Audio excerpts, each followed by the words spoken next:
आज आप सुने रविवार व्रत कथा। रविवार का व्रत में अलूना भोजन करे, सूरज भगवान की पूजा करे।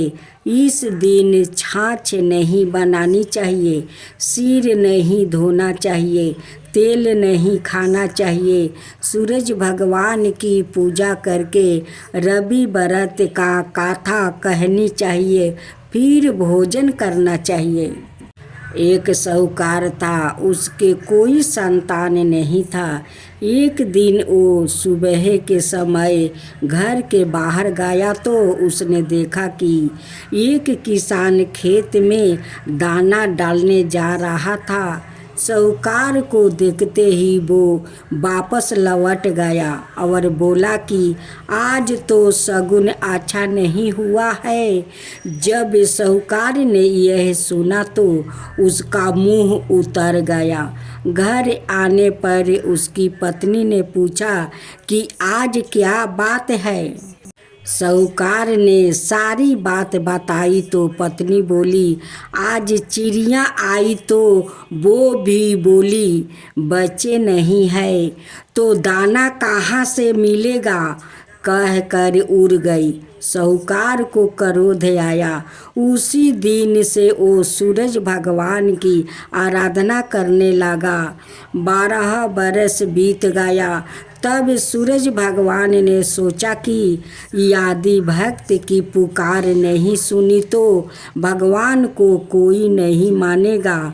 सूरज भगवान को याद आया, प्रकट होकर बोले, साहूकार तेरे नसीब में बच्चा नहीं है, पर मेरे आशीर्वाद से तेरे घर एक कन्या जन्म लेगी।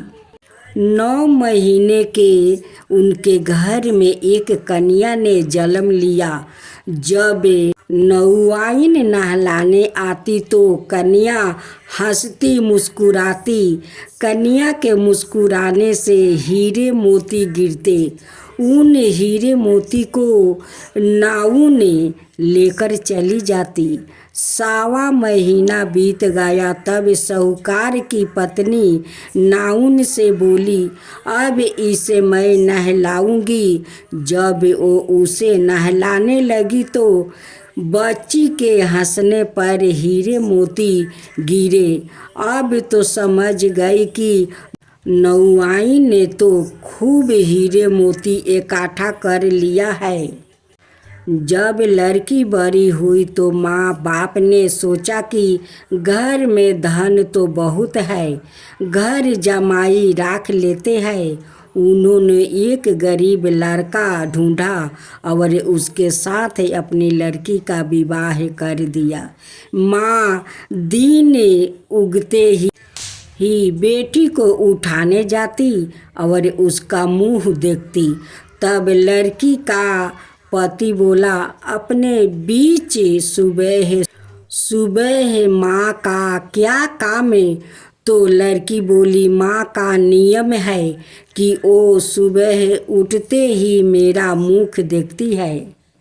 दूसरे दिन वो सुबह उठा और उसका मुंह देखा तो उसके मुंह से हीरे मोती गिरे। अब वो समझ गया कि इसलिए ही सासू माँ इसका मुंह पहले ही देख लेती है। थोड़ी देर बाद लड़की की माँ आई तो हीरे मोती नहीं मिले। माँ समझ गई कि जमाई को पता चल गया है। माँ का मन में कपट आया। उसने एक आदमी को जमाई को जान से ख़त्म करने के लिए भेज दिया। आदमी ने जमाई को मार दिया और उसका सिर सासू को लाकर दे दिया। सूरज भगवान ने देखा कि हमारी दी हुई कन्या का पति मार दिया गया है। सूरज भगवान मनुष्य रूप में भिक्षा मांगने आया और उस कन्या के पति का सिर साथ ले आया। उन्होंने उनके अंग जोड़ कर अमृत का छींटा दिया। तब उसका पति उठ कर बैठ गया। घर गया तो बेटी ने पूछा, रविवार व्रत का मेरा नियम है कि दिन अस्त हुए का बाद खाना नहीं खाना, तो फिर आप इतनी देर से क्यों आए? वो बोला कि मुझे मारने के लिए तेरी माँ ने आदमी भेजा था और सारी कहानी बता दी। तब बेटी बोली कि अब हम यहाँ नहीं रहेंगे। जो माँ मेरे सुहाग छीन ले वो किस काम की। बेटी अपने पति के साथ अलग घर में रहने लगी। उसके घर में सुख समृद्धि हो गई और उसकी माँ के घर में धीरे धीरे दलिद्रता आ गई। जैसे सूरज भगवान बेटी पर प्रसन्न हुए वैसे ही सब पर प्रसन्न रहना।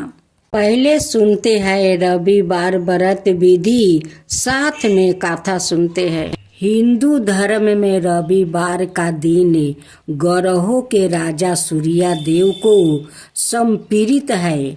इस दिन सूर्य देव की पूजा अर्चना की जाती है। इनकी कृपा से ही व्याकुतों को जीवन में सुख समृद्धि और मान सम्मान की प्राप्ति होती है। यही सूर्य अगर अशुभ स्थिति में हो तो व्याकुतों चाहे जितनी भी मेहनत कर ले उसे सफलता हासिल नहीं होती है। साथ ही उसे मान सम्मान के लिए भी जीवन में काफी संघर्ष करना पड़ता है। ऐसे में सूर्य देव को प्रसन्न करने के और कुंडली में उनकी स्थिति मजबूत करने के लिए रविवार के दिन कुछ उपाय करने चाहिए। इस दिन उपाय करने से सूर्य देव की विशेष कृपा प्राप्ति होती है। चलिए जानते हैं रविवार के चमत्कारी उपाय के बारे में। रविवार के दिन सूर्य देवता अर्घ जरूर दे। साथ ही अर्घ देते हुए ओम सूर्याय नमः, ओम वासुदेवा नमः, ओम आदित्य नमः मंत्र का उच्चारण करें। इससे सूर्य देव प्रसन्न होते हैं। रविवार के दिन लाल चंदन का तिलक लगाकर घर से बाहर निकले। ऐसे करने से आप जिस भी काम के लिए बाहर जा रहे हैं वो जरूर पूरा होता है। इसके साथ ही रविवार के दिन लाल रंग का वस्तु पहनना भी बहुत शुभ माना जाता है। घर के मुख्य दरवाजे के दोनों तरफ देसी घी का दीपक जलाए। इस उपाय से सूर्य देव के साथ साथ माँ लक्ष्मी भी प्रसन्न होती है। रविवार को सूर्य देवता को प्रसन्न करने के लिए गुड़, दूध, चावल और कपड़े का दान करें। इससे सूर्य देव प्रसन्न होंगे और सभी काम में आपको सफलता मिलेगी। यही किसी मनोकामना को पूरी करने के लिए रविवार के दिन बरगद के पेड़ का पाता लेकर आइए और पत्ते पर अपनी मनोकामना लिख कर इसे बहते जल में प्रवाहित कर दे। यही यदि आप जीवन में सुख समृद्धि और यश पाना चाहते हैं तो रविवार के दिन पीपल के पेड़ के नीचे आटे का एक चौमुखी दीपक जलाए। उसमें सरसों के तेल का उपयोग करना चाहिए। यदि आप धन और ऐश्वर्य प्राप्ति करना चाहते हैं तो रविवार की रात सोते समय अपने सिरहाने एक गिलास दूध का भर कर ऐसे फिर अगली सुबह उठकर वो दूध बबूल के पेड़ की जड़ में ढाल दे।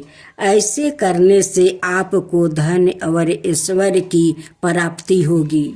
प्राचीन काल में एक बुढ़िया रहती थी। वो नियमित रूप से रविवार का व्रत करती। रविवार के दिन सूर्य उदय से पहले उठ कर बुढ़िया स्नादि से निमृत होकर आंगन को गोबर से लीप कर स्वच्छ करती है। उसके बाद सूर्य भगवान की पूजा करते हुए रविवार व्रत कथा सुनकर सूर्य भगवान का भोग लगाकर दिन में एक समय भोजन करती है। सूर्य भगवान की अनुकंपा से बुढ़िया को किसी प्रकार की चिंता और कष्ट नहीं था। धीरे धीरे उसका घर धन धनाए से भर रहा था। उस बुढ़िया को सुखी होते देखे उसकी पड़ोसिन उसे जलने लगी। बुढ़िया ने कोई गाय नहीं पाल रखी थी, अतः वो अपनी पड़ोसिन के आंगन में से बंधी गाय का गोबर लाती है। पड़ोसिन ने कुछ सोचकर अपनी गाय को घर के भीतर बांध दिया। रविवार को गोबर न मिलने से बुढ़िया अपना आंगन नहीं लीप सकी। आंगन ना लीप पाने के कारण उस बुढ़िया ने सूर्य भगवान को भोग नहीं लगाया और उस दिन सवाए भी भोजन नहीं किया। सूर्यास्त होने पर बुढ़िया भूखी प्यासी सो गई। प्रात काल सूर्य उदय से पूर्व उस बुढ़िया की आंख खुली तो वो अपने घर के आंगन में सुंदर गाय और बछड़े को देखकर हैरान हो गई। गाय को आंगन में बांधकर उसने जल्दी से उसे चारा लाकर खिलाया। पड़ोसिन ने उस बुढ़िया के आंगन में बंधी सुंदर गाय और बछड़े को देखा तो वो उसे और अधिक जलने लगी। तभी गाय ने सोने का गोबर किया। गोबर को देखते ही पड़ोसिन की आंख फट गई। पड़ोसिन ने उस बुढ़िया को आसपास ना पाकर तुरंत उस गोबर को उठाया और अपने घर ले गई और अपनी गाय का गोबर का वहाँ राख आई। सोने का गोबर से पड़ोसिन कुछ ही दिनों में धनवान हो गई। गाय प्रतिदिन सूर्य उदय से पूर्व सोना का वो गोबर किया करती थी और बुढ़िया के उठने के पहले पड़ोसिन उस गोबर को उठा ले जाती थी। बहुत दिन तक बुढ़िया को सोने के गोबर के बारे में कुछ पता नहीं चला। बुढ़िया पहले की तरह हर रविवार का भगवान सूर्य देव का व्रत करती रही और कथा सुनती रही। लेकिन सूर्य भगवान को जब पड़ोसिन की चाल की पता चला तो उन्होंने तेज आंधी चलाई। आंधी का प्रकोप देखकर बुढ़िया ने गाय को घर के भीतर बांध दिया। सुबह उठकर बुढ़िया ने सोने का गोबर देखा। उसे बहुत आश्चर्य हुआ। उस दिन के बाद बुढ़िया गाय को घर के भीतर बांधने लगी। सोने के गोबर से बुढ़िया कुछ ही दिनों में बहुत धनी हो गई। उस बुढ़िया के धनी होने से पड़ोसिन बुरी तरह जल पूर कर राख हो गई और उसने अपने पति को समझा बुझाकर उसे नगर के राजा के पास भेज दिया। सुंदर गाय को देखकर राजा बहुत खुश हुआ। सुबह जब राजा ने सोने का गोबर देखा तो उसके आश्चर्य का ठिकाना न रहा। उधर सूर्या भगवान को भूखी पियासी बुढ़िया को इस तरह प्रार्थना करते देखे उस पर बहुत करुणा आई। उसी रात सूर्या भगवान ने राजा को सपने में कहा, राजन, बुढ़िया की गाय बछड़ा तुरंत लौटा दो, नहीं तो तुम पर विपत्ति का पहाड़ टूट पड़ेगा, तुम्हारा महल नष्ट हो जाएगा। सूर्या भगवान के सपने से बुरी तरह भयभीत राजा ने परात उठते ही गाय और बछड़ा बुढ़िया को लौटा दिया। राजा ने बहुत सा धन देकर बुढ़िया से अपनी गलती के लिए क्षमा मांगी। राजा ने पड़ोसिन और उसके पति को उनकी इस दुष्टता के लिए दंड दिया। फिर राजा ने पूरे राज्य में घोषणा करवाई कि सभी स्त्री पुरुष रविवार का व्रत किया करे। रविवार का व्रत करने से सभी लोग के घर धन धनाय से भर गया। राज तय में चारों ओर खुशहाली छा गई। स्त्री पुरुष खुशी जीवन यापन करने लगे और सभी लोग के शारीरिक कष्ट भी दूर हो गया। शनि भगवान का तो महिमा अपरंपार है। शनि भगवान का जो भक्त अंतर मन से उनकी मंदिर में जाकर भक्ति कर लेते हैं, उन पर से शनि भगवान अपना नज़र हटा लेते हैं और अपना आशीर्वाद देकर उन्हें भाग बदल देते हैं। और जिसका नसीब खराब हो जाता है, शनि भगवान अपना नज़र उन पर लगा देते हैं। उनकी तकदीर में दुख ही दुख होने लगता है। इसीलिए शनि भगवान को सबसे शक्तिशाली माना जाता है, क्योंकि शनि भगवान का दृष्टि में दुख भी है और सुख भी है। और दृष्टि से सब कुछ कर देते हैं, किसी को बना देते हैं तो किसी को बिगाड़ देते हैं। इसलिए तो शनि भगवान को दृष्टि से कोई अपना दृष्टि मिला कर नहीं देखते हैं, क्योंकि जो लोग का तकदीर खराब होता है उसी का दृष्टि जाकर शनि भगवान को दृष्टि से लड़ जाता है और उनकी तकदीर में दुख छा जाता है। बहुत पहले की बात है, दो आदमी थे, एक अमीर और एक गरीब। दोनों में बहुत अच्छी दोस्ती था, जहाँ जाता है दोनों जाता है। एक दिन की बात है, वो दोनों शनि भगवान का मंदिर में गए।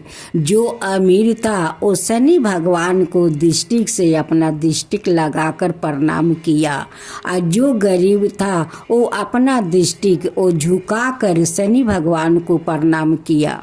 जो अमीर था उस पर तो शनि भगवान ने अपना दृष्टि डाल कर उन्हें तकलीफ में डाल दिया, और जो आदमी गरीब था वो जो झुका कर अपना नज़र शनि भगवान को प्रणाम किया, उसलिए शनि भगवान वो गरीब को आशीर्वाद दिया। गरीब माला माल हो गया, अमीर फकीर हो गया। उसलिए शनि भगवान का दृष्टि से कभी कोई दृष्टि डालकर प्रणाम ना करे। शनि भगवान की जय हो, शनि भगवान की जय हो। यमराज भगवान की जय हो, यमराज भगवान की जय हो। एक महिला से यमराज ने कहा कि मैं तुम्हारे प्राण लेने आया हूँ, मैं तुम्हारा थोड़ा समय देता हूँ। अपनी किस्मत बदलने के लिए इस पुस्तक में जो चाहे लिख दो, वो ही हो जाएगा। महिला ने पुस्तक में देखा तो वह लिखा था, तुम्हारी सहेली को खजाना मिलने वाली है। इसके बाद क्या हुआ? एक महिला को यमराज मिले, लेकिन वो उन्हें पहचान नहीं सकी। उसने यमराज को पानी पिलाया। इसके बाद यमराज ने महिला से कहा कि मैं तुम्हारे प्राण लेने आया हूँ, लेकिन तुमने मुझे पानी पीने के लिए दिया, इस कारण मैं तुमसे खुश हूँ। तुम्हें एक अवसर देता हूँ, तुम अपना भाग्य बदल सकती हो। या कहकर यमराज ने एक पुस्तक महिला को दे दिया और कहा कि इस पुस्तक में तुम्हारे नाम का एक दृष्टि है, वहाँ तुम अपने लिए जो चाहती हो वो लिख सकती हो। जैसा लिखोगी वैसा ही होगा। महिला ने पुस्तक हाथ में ली और जैसे ही उसे खोला तो उसमें लिखा था कि तुम्हारी सहेली को खजाना मिलने वाला है। महिला ने वहाँ लिख दिया कि उसे खजाना ना मिले।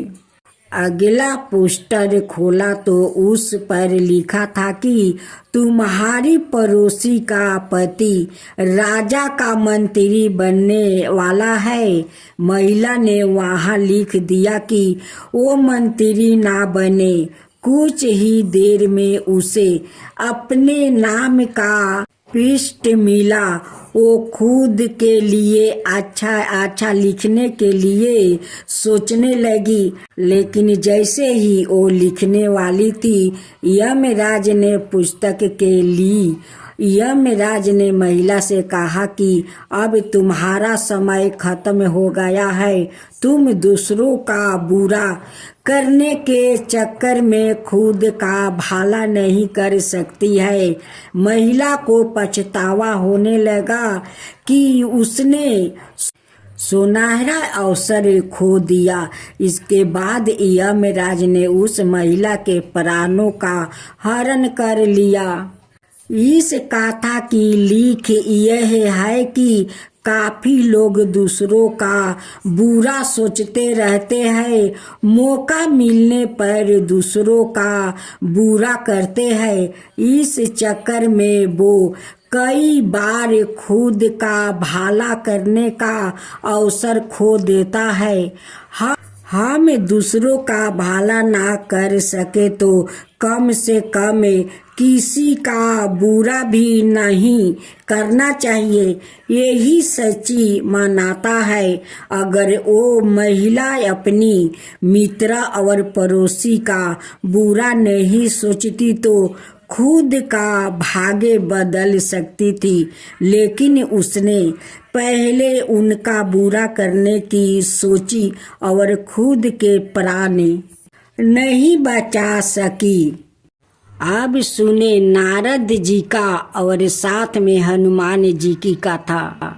एक बार की बात है, बानी बजाते हुए नारद मुनि भगवान श्री राम के द्वार पर पहुँचे। नारायण नारायण नारद जी ने देखा कि द्वार पर हनुमान जी पहरा दे रहे हैं। हनुमान जी ने पूछा, नारद मुनि कहाँ जा रहे हो? नारद जी बोले, मैं प्रभु से मिलने आया हूँ। नारद जी ने हनुमान जी से पूछा, प्रभु इस समय क्या कर रहे होंगे? हनुमान जी बोले, पता नहीं, पर कुछ बही खाते का काम कर रहे होंगे। प्रभु बही खाता में कुछ लिख रहे हैं। नारद जी बोले, अच्छा, क्या लिख रहे होंगे?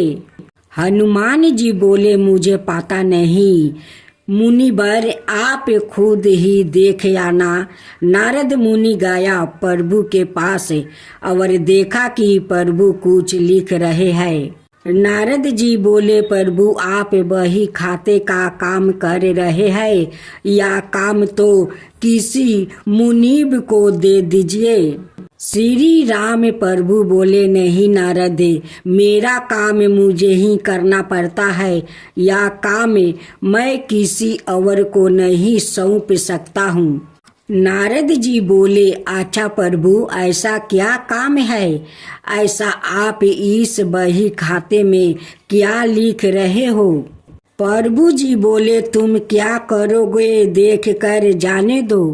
नारद जी बोले, नहीं प्रभु, बताइए ऐसा आप इस बही खाते में क्या लिखते हैं? श्री राम प्रभु बोले, नारद, इस बही खाते में उन भक्तों के नाम है जो मुझे हर पल भजते हैं। मैं उनकी नित्य हाजिरी लगाता हूँ। नारद जी बोले, अच्छा प्रभु, जरा बताइए तो मेरा नाम कहाँ पर है।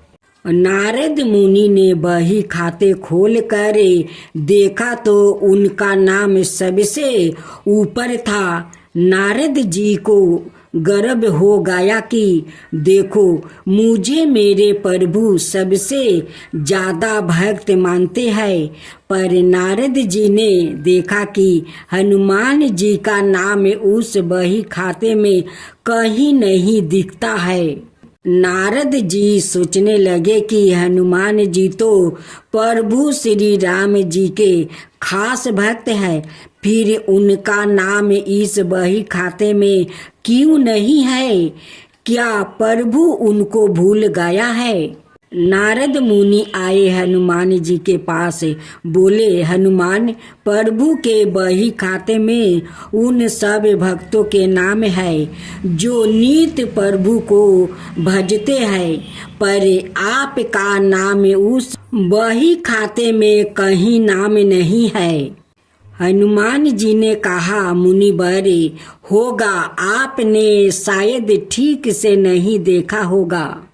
नारद जी बोले, नहीं नहीं हनुमान, मैंने ध्यान से देखा पर आपका नाम कहीं नहीं है। हनुमान जी ने कहा, अच्छा कोई बात नहीं, शायद प्रभु ने मुझे इस लायक नहीं समझा होगा जो मेरा नाम उस बही खाते में लिखा जाए। पर नारद जी प्रभु के एक अन्याय दान दीनी भी लिखते हैं, उसमें भी वो नीत कुछ लिखते हैं। नारद जी बोले, अच्छा हनुमान, आपका नाम कहाँ है? हनुमान जी ने कहा, हाँ। नारद मुनि फिर गए प्रभु श्री राम के पास और बोले, प्रभु, सुना है कि आप अपनी अलग से दयन दीनी भी रखते हैं, उसमें आप क्या लिखते हैं? प्रभु श्री राम बोले, हाँ, पर वो तुम्हारे काम की नहीं है। नारद जी, प्रभु बताइए, मैं देखना चाहता हूँ कि आप उसमें क्या लिखते हैं।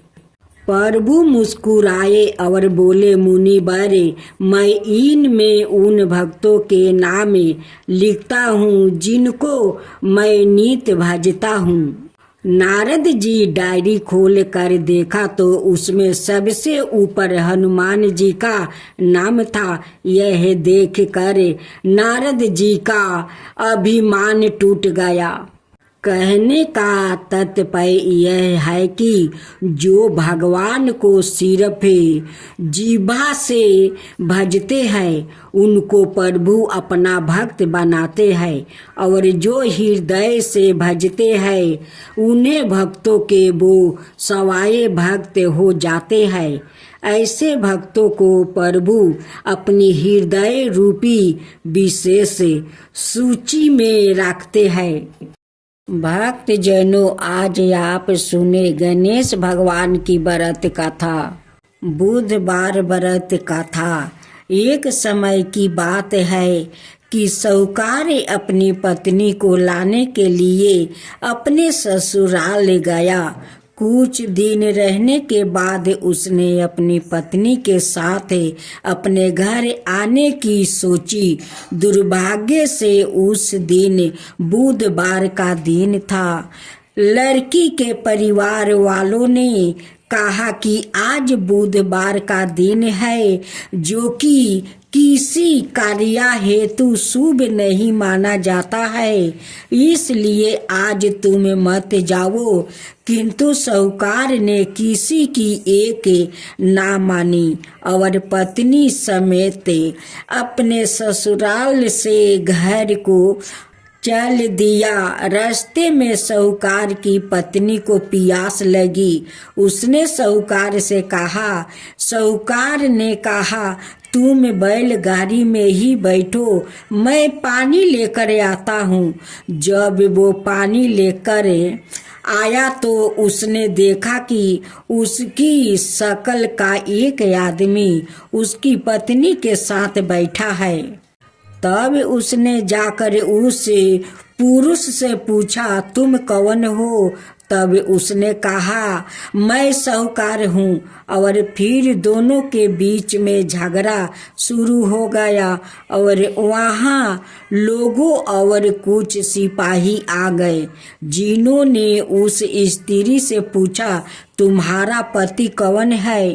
तब वो इसका उत्तर ना दे सकी और साहूकार अपने मन में कहने लगा कि यह प्रभु की कैसी लीला है। तब आकाश से वाणी हुई और बोले, मूर्ख, आज बुधवार का दिन था, तब भी तूने आज ही गमन किया। यह सब भगवान बुद्ध देव के प्रकोप से हो रहा है। वो तुझसे रूठे हुए है। तब साहूकार ने भगवान बुद्ध देव से क्षमा याचना किया। तब वो आकाशवाणी खत्म हो गई और इंसान के रूप में आ गए। बुद्ध देव भी अदृश्य हो गए और फिर साहूकार अपनी पत्नी संग लेके घर गया और भगवान बुद्ध देव की पूजा की। जो भी इस व्रत कथा को सुनता है उसको बुधवार की यात्रा करने का पाप नहीं लगता है। दूसरा पाठ। समातापुर नगर में मधुसूदन नाम का एक व्याकुत रहता था। वो बहुत धनवान था। मधुसूदन का विवाह बलरामपुर नगर की सुंदर और गुणवती लड़की संगीता से हुआ था। एक बार मधुसूदन अपनी पत्नी को लेने बुधवार के दिन बलरामपुर गया। मधुसूदन ने पत्नी के माता पिता से संगीता को विदा कराने के लिए कहा। माता पिता बोले, बेटा आज बुधवार है, बुधवार को किसी भी शुभ कार्य के लिए यात्रा नहीं करते हैं। लेकिन मधुसूदन नहीं माना। उसने ऐसी शुभ अशुभ की बातों को नहीं मानने की बात कही।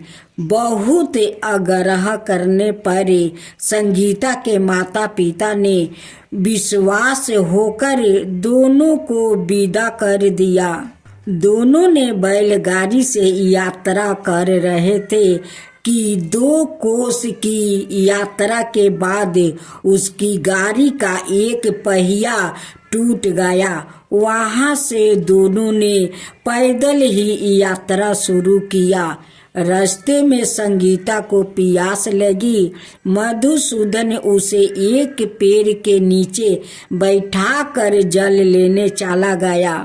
थोड़ी देर बाद जब मधुसूदन कहीं से जल लेकर वापस आया तो वो बुरी तरह हैरान हो उठा, क्योंकि उसकी पत्नी के पास उसकी ही शकल सूरत का एक दूसरा व्याकुत बैठा था।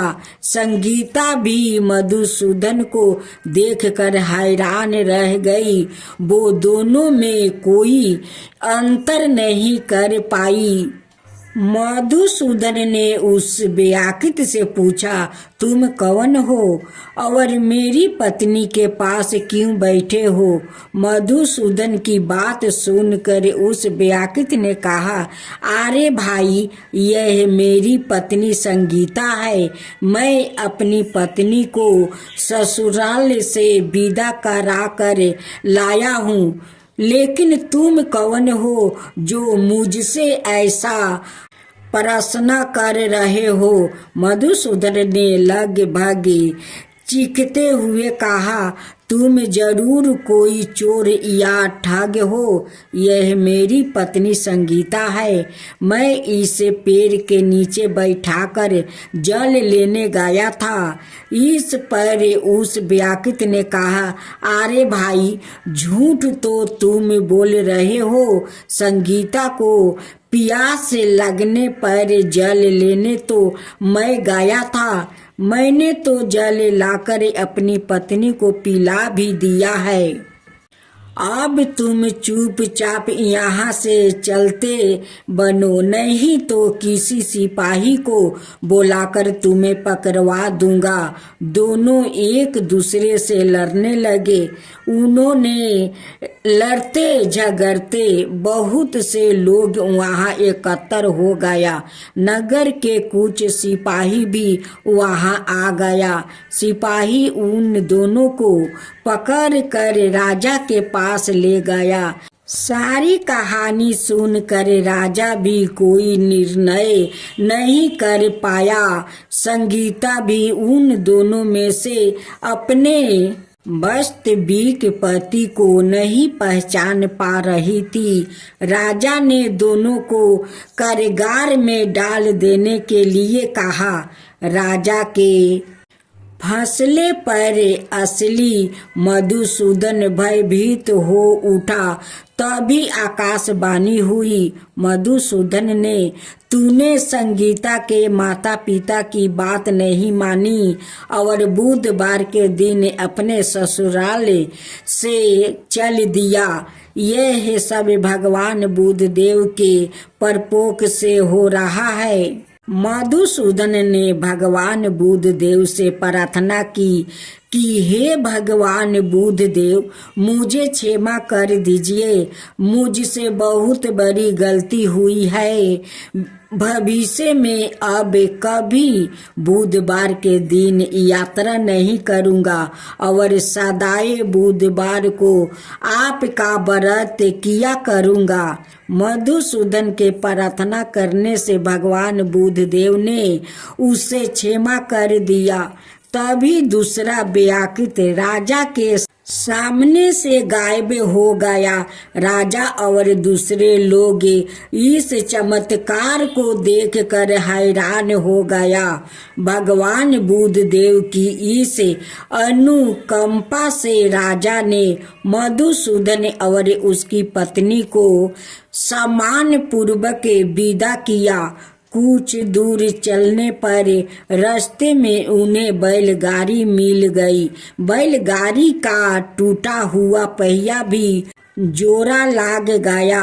दोनों उसमें बैठ कर समतापुर की ओर चल दिया। मधुसूदन और उसकी पत्नी संगीता दोनों बुधवार को व्रत करते हुए आनंद पूर्वक जीवन यापन करने लगे। भगवान बुद्धदेव की अनुकंपा से उनके घर में धन संपत्ति की वर्षा होने लगी। जल्दी ही उनके जीवन में खुशियाँ ही खुशियाँ भर गई। बुधवार का व्रत करने से स्त्री पुरुष के जीवन में सभी मंगल कामनाएं पूरी होती है और व्रत करने वाले को बुधवार के दिन किसी आवश्यक काम से यात्रा करने पर कोई कष्ट भी नहीं होता है।